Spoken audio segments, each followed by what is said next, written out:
மக்களை welcome to SPS Rafael YouTube channel. நீங்க பார்க்க போறது இன்னைக்கு நெட்ஃபிளிக்ஸ்ல ரிலீஸ் ஆன பரதநாட்டியம் டு மோகினி ஆட்டம் அப்படிங்கிற மலையாள படத்தோட ரிவ்யூ தான் பார்க்க போறீங்க. இந்த படத்துல சைஜு குரூப், சுராஜ் வெஞ்சாரமோடு, வினய் ஃபோர்ட், ஜெகதீஷ் இப்படின்னு ஒரு பெரிய பட்டாளமே நடிச்சிருக்காங்க. இந்த படத்தை டைரக்ட் பண்ணவர் கிருஷ்ணதாஸ் முரளி. இப்போ இந்த படத்துல ரிவ்யூக்கு போறதுக்கு முன்னாடி என்னோட சேனல் இப்பதான் ஃபர்ஸ்ட் டைம் பார்க்கணும், சப்ஸ்கிரைப் பண்ணி சப்போர்ட் பண்ணுங்க. வாங்கி மூவிக்குள்ள போலாம். படத்தோட கதையை பொறுத்த வரைக்கும் இது ஆல்ரெடி 2024 முதல் பாகம் ரிலீஸ் ஆச்சு. அதோட கண்டினியூஷன் தான். இந்த படம் பார்க்கும்போது 2024 நடந்த அந்த படத்தோட கதையோட ரீகேப்பையும் சொல்லிடுறாங்க. ஸோ பாட்டு பார்க்கணும் அப்படிங்கிற கட்டாயம் கிடையாது. இந்த பாட்டுல இருந்து நீங்க ஆரம்பிக்கலாம். இந்த பாட்டை பொறுத்த வரைக்கும் சைஜு குரூப்போட அப்பா ஃபர்ஸ்ட் பார்ட்ல தவறிடுவாரு. அவருக்கு 2 ஒய்ஃப் இருப்பாங்க. அதுவே அந்த படத்தோட எண்ட்ல தான் தெரிய வரும். அந்த 2 ஒய்ஃபையும் கூட்டிட்டு அவரோட அப்பாவோட அஸ்தியை கரைக்கிறதுக்காக செகண்ட் ஒய்ஃபோட ஊருக்கு வராங்க. அவங்களோட வீட்டுல தான் ஸ்டே பண்ணிருக்காங்க. அப்பதான் தெரிய வருது அவங்க அப்பாவும் கூட சேர்ந்து 2 ஃப்ரெண்ட்ஸும் சேர்ந்து மக்கள் கிட்ட நிறைய புராணங்கள் கதையை பொய்யா சொல்லி ஒரு கோயிலை உருவாக்கி அதுல இருந்து நிறைய காசை கறந்திருக்காங்க. அதை ஒரு போலீஸ் கண்டுபிடிச்சு அதுல எனக்கு பங்கு வேணும் அப்படிங்கிற மாதிரி ஒரு விஷயத்த கேட்க சுராஜ் உள்ள புகுந்து அந்த போலீஸ் கேட்டதுக்கு மேல எக்ஸ்ட்ரா காசை கேட்டு சைஜு குரூப் ஃபேமிலியும் போயிட்டு மிரட்டுறாரு. அவருக்கு 75 லட்சம் ரூபாய் கொடுக்கணும் அப்படின்னு சொல்லி ஒரு பாயிண்ட்ல சைஜு குரூப் இல்லாத டைம்ல அவங்க ஃபேமிலி மொத்தமா சேர்ந்து சுராஜை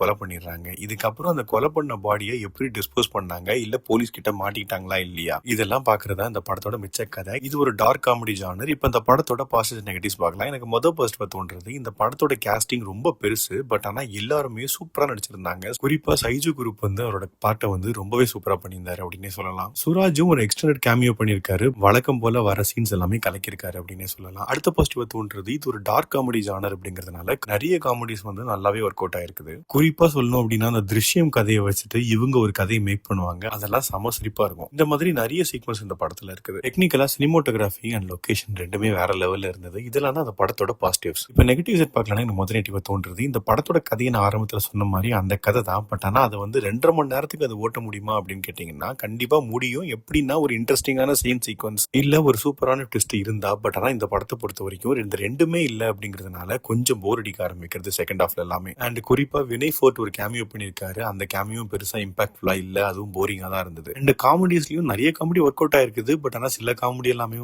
ரொம்ப கிரிஞ்சா தான் இருந்தது. இந்த படத்துல லாஜிக் அப்படின்னு பாத்தீங்கன்னா அதுவும் சுத்தமா கிடையாது. அது என்ன அப்படிங்கிறது உங்களுக்கு படம் பார்க்கும்போது தெரியும். மொத்தத்துல அந்த படத்தை பத்தி சொல்லணும் அப்படின்னா டைரக்டர் அந்த ஃபர்ஸ்ட் பார்ட் ஹிட் ஆன உடனே செகண்ட் பார்ட்டும் அதே மாதிரி எடுக்க ட்ரை பண்ணிருக்காரு. பட் ஆனா இந்த படம் பெரிய லெவல்ல ஒர்க் அவுட் ஆகல. என்ன பொறுத்த வரைக்கும் ஒரு ஆவரேஜான படம் தான். நெட்ஃபிளிக்ஸ்ல தமிழ்லயும் இருக்குது. நீங்க பார்த்துட்டு உங்க ஒப்பீனியன் என்ன அப்படிங்கறத கமெண்ட் செக்ஷன்ல சொல்லுங்க. அடுத்த ரிவ்யூல சந்திக்கிறேன். Bye, take care.